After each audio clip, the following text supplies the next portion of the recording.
आच्छा गिबि थाराव thank you so much to जेनेबा जोंनि नैबे मुसलपुर ब्लकनि जाय यूथ बीपीएफ आरो पेरेन्ट बडी बिथांमोना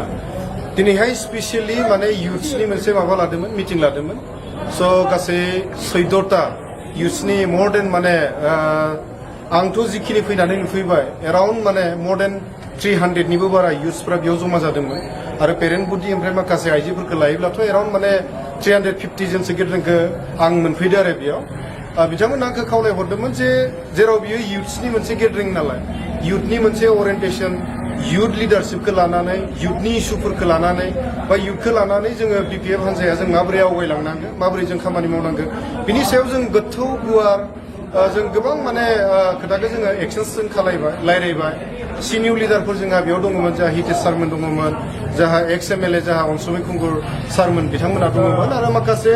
जिल्लानि आरो ब्लकनि सिनियर लिडारफ्रा बेयाव दङमोन दा बेयाव आं फैनानै बेखौसो सोमोनांदों जे दिनैहाय 14टा प्राइमारिनि जिखिनि यूथ्सफ्रा बेयाव बाहागो लाफैदों बिथांमोननि उत्साह बिथांमोननि इनार्जि बिथांमोननि साहस बिथांमोना दि जानजि खाफ्रानानै खामानि मावगासिनो माने आं बेखौ नुनानै ओरैबायदि मोनसे फोथायनाय आङो लानो हादों जे हाग्रामा महिलारि सार दैदेननाय बीपीएफनि जितु डेम'क्रेटिक भिजन आरो मिशन दङ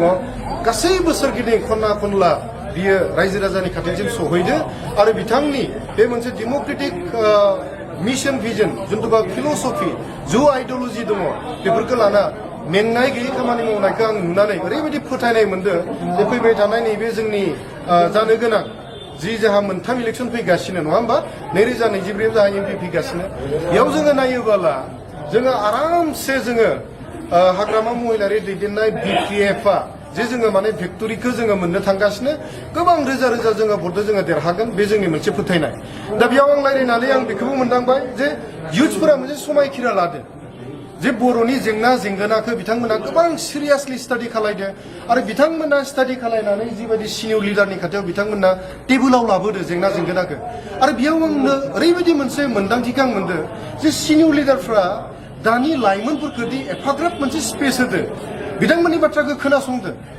जे लिडारा बिसोर नङा होमबा सानफ्रोमबोदि जोङो बुंनांगौ बे नङा आं दिनै फैना बेयाव नुबाय जे लाइमोनफोरनि माखासे गारां बिथांमोना जाय बाथ्राखौ बुंनो नागिरदो बिथांमोना सिनियर लिडारफ्रा खोनासंनायखौ आं गोबारैनो मोनसे पार्टिनि मोनसे बियो बिराद मोजां मोनसे मा होनो आं बेखौ आइडिय'लजि होननानै आङो सानदों आरो बे लैखोनखौ जों जुदि नायोब्ला गासैबो लाइमोना समायखिरा मोनसे लादो बेयाव जे सासे लाइमोना जुदि कमियाव जुदि जोङो जुदि 100 हारजों 100 जोन सासे लाइमोना जुदि 100 जनखौ जों जुदि लाबोनो हायो आरो बेखौ लाबोनो हागोन होननानै बिथांमोना समायखिरा लादो बिथांमोना आरो खामानि मावनो बिथांमोना थांगासिनो दा आरो मोनसे बुस्थुखौ आं बिराद मोजां मोनदों बेयाव फैनानै जे जोङो दिनै बारा जोङो मालायखौ जोङो समाल'सना खालायनानै जों रायलायाखै जोङो गावनि बीपीएफ हान्जाखौ लाइमोन गांखंआ ब्लकआव प्राइमारियाव माबोरै एजेन्डाखौ लानानै जोङो रायलायोब्ला मा एजेन्डाखौ जोङो रायजोनि खाथियाव लांनांगो बिनि सायावसो जोङो गोबां जों गोथौ गुवारै जोङो सावरायदो दा बेखौ जोङो नायोब्ला जों बेखौ नुयो जे दिनैनि लाइमोना जाफोरा दिनै बीपीएफनि नीति आदर्शखौ मोजां मोननानै फैदो बिथांमोननियाव मोनसे मिशन दङ बिथांमोननियाव मोनसे भिजन दङ जे बिथांमोना बीपीएफनि जिखिनि भिजन मिशन बेयाव माबा मोनसे जाथि थांना थानायनि थामोनथा रैखाथि गुबुन हारि गुबुन धोरोमनि गेजेराव बिथांमोना माबा मोनसे मावनो थाखाय जानजि खाफ्रानायखौ आं बेयाव नोजोर नुहुरदो आरो रावबो रावखौबो बुखियाखै दिनैनि लाइमोना नंगौ माखासे दा सोलिबाय थानाय सरकारफ्रा जिखिनि रायजो राजानो मावनो गोनां जिखिनि माने समायखिरा लादोंमोन बिनि सायावथ' एफा एनै रायलायनाया जाखागोन आरो जों अपोजिसन हिसाबै डेम'क्रेसियाव जोंनो मोनसे गोख्रों जोंनो अपोजिसन जोङो जेराव नांगौ दिनै बे मोनसे फोरमान जादों दानि लाइमोना रावखौबा बुखिनानै पलिटिक्सआव बाहागो लायाखै नाथायब्ला कुवालिटि बिथांमोननि रेसनेलिटि बिथांमोननि लजिक रिजनखौ नायोबोला आङो सानो जे बीपीएफ हान्जायाव लाइमोनफोरा जिखिनि बाहागो लाफैदो बेखौ जुदि नोजोर बोनानै नायोबोला जोंनि बीपीएफ दोलोआ फैबाय थानाय समाव आरो दाबो आरो गाबोनबो